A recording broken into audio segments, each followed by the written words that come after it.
on spreading cases and producing serious ill health and death, and that has not happened.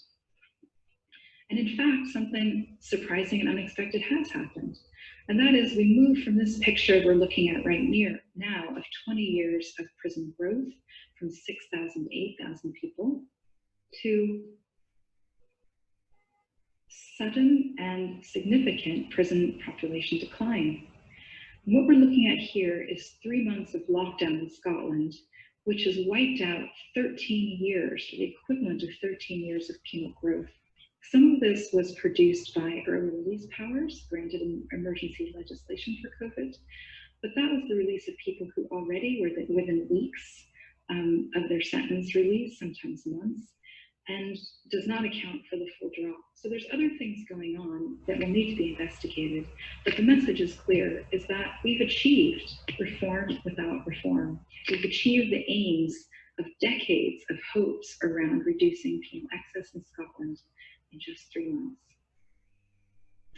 I want to then move to another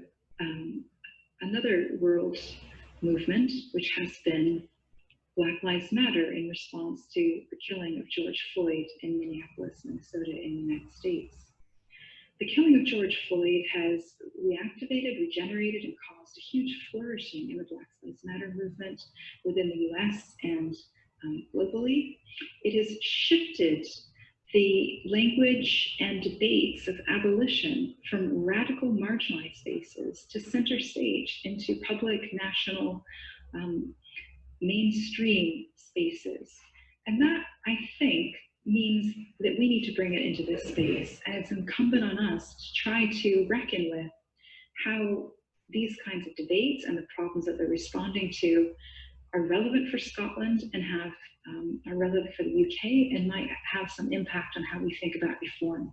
For me, primarily, the impact on reform is to shift the goals of what we mean by change and what we mean by making a difference.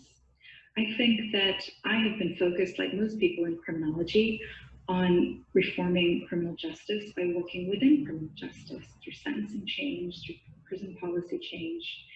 And what's really come to light through the work of Black Lives Matters and the activists affiliated with this movement is that criminal justice change fundamentally is not most effectively or possibly even best handled within criminal justice. It happens outside criminal justice